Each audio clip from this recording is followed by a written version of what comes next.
Welcome to my podcast. My name is Dr. Brendan McCarthy. I am the Chief Medical Officer of Protea Medical Center in Tempe, Arizona. Thanks for tuning in to my podcast. Pleasure to have you here. Got a lot to share. Want to talk about men again. What is this men stuff? You know, what is this? Most of my patients and most 99%, I think it was. What's the percentage of women on Instagram? I think it's 99%. 96%.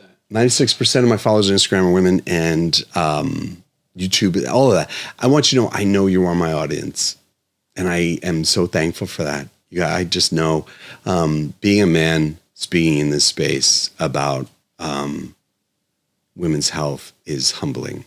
I've said it before. I really do mean that. And this is not lost on me. With that said, many of you have a partner, and many of your partners have health issues. And I don't know what it is about us. A lot of times a guy won't come in to healthcare unless their wife brings him in. I'm sorry. It's just how that happens sometimes. But I know it's worth bringing this up with you because your spouse may be having these things. And I think it's important to talk about it. But also I know there are men that follow me as well. I have a lot of guys that bring themselves in as well. So this is, geared towards men. And I wanted to talk about the prostate cancer specifically. And, BPH also, I'll throw BPH in there as well. There's this interesting study, and Justin will throw it up here for you guys to see it. This is one of many studies on what it is that triggers and that is associated with prostate pathology.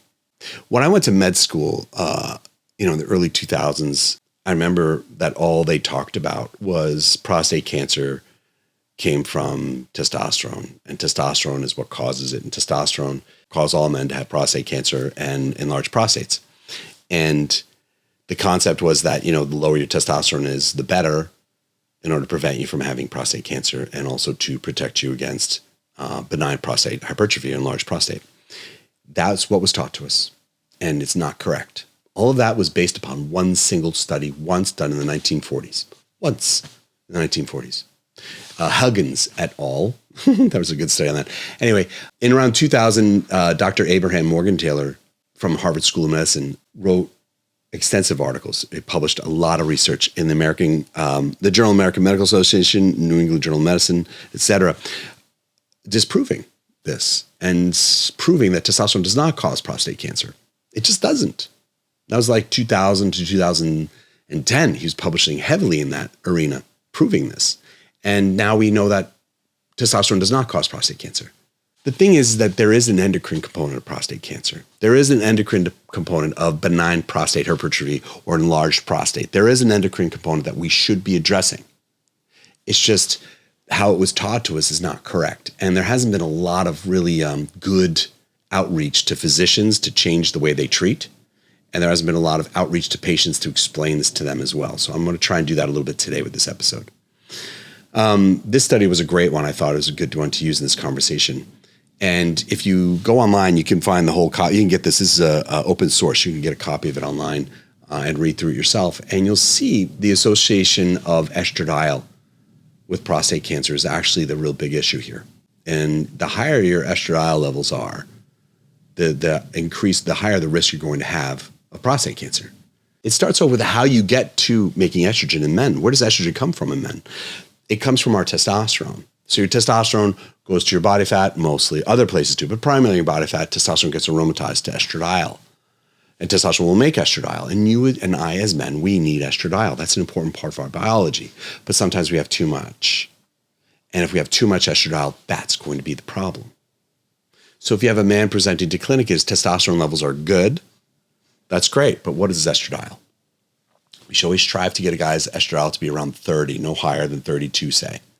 We want to always make sure we keep it in the tight range. If we get rid of all estradiol, men are going to have problems with tendons. They're going to have problems with erections. They're going to have problems with mood and cholesterol. We need estradiol as men to be healthy.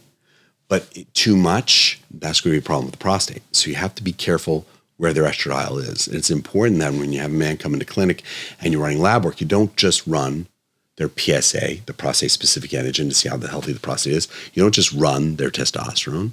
You run their estradiol. You want to understand their estradiol. You run their estrone, which is an inflammatory estrogen. Look at that one too. Then you want to make sure They're not elevated, as in this article shows that is what's mostly associated with prostate pathology, is that enlarged prostate for prostate hypertrophy, but also prostate cancer. If a man presents to clinic his estrogen is too high, how do I lower it? Diet is a key thing to lowering estradiol in men. High fiber diet, just start with that. That's a great tool. Dropping body fat is another great tool. If you get a guy's body fat percentage to go down below 20%, you're going to have a better conversion of testosterone and estrogen. If their body fat percentage is higher than 20%, there's more fat to convert testosterone over. You want to make sure that they're not getting exposed to environmental estrogens. They're going to make sure that they're not eating food that was cooked in plastic. You want to make sure that they didn't heat things up in the microwave with plastic. You want to make sure if they go to their favorite coffee shop and they get a paper cup, that paper cup is lined with plastic. So if they pour hot coffee in that that paper cup, that plastic is being broken down into your coffee, and now you're drinking plastic, and that is all going to affect that estrogen level. Now, let me be clear. It doesn't affect your estrogen, but the plastic, BPAs and phthalates, these compounds found in plastic are estrogenic.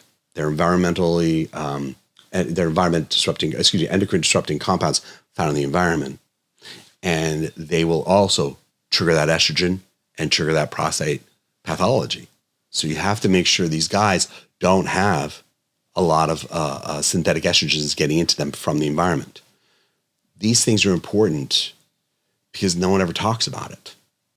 So if you have a man in your life and they have prostate issues, if they have prostate problems, and that would be, difficulty with urinating would be one early sign for it. Erections would be a problem. It's really mostly is going to be urinary issues in the beginning. That's how you catch it. But if they have diagnosed benign prostate hypertrophy, or if they have prostate cancer, it's important that the estrogen is screened for and thought about. And it's important, if you're giving a man testosterone replacement therapy, you keep your eyes on that estrogen and never let it fly high. Never. Don't do it. You want to keep their estrogen in a tight range. So very careful with men because of that prostate. In some ways, I want to close with saying this. Estrogen is important in men and women, and it shouldn't be vilified. Like women, estrogen has been vilified, causing everyone thinks, estrogen causes breast cancer. That's not true or correct or even fair. In men, estrogen, it's not good for the prostate, but it's good to have. It needs to be in balance. It's not a villain. It just needs to be watched and cared about. So I hope that helped. Please like, share, and subscribe. If you have men that you know who are dealing with prostate issues, if you have men that you're concerned about their prostate, you have men who are on testosterone replacement therapy and you don't think that they're being labbed completely, or you want to make sure they're being taken care of, this would be a good thing to talk to them about. All right. With that said, I will see you at the next episode. Thank you.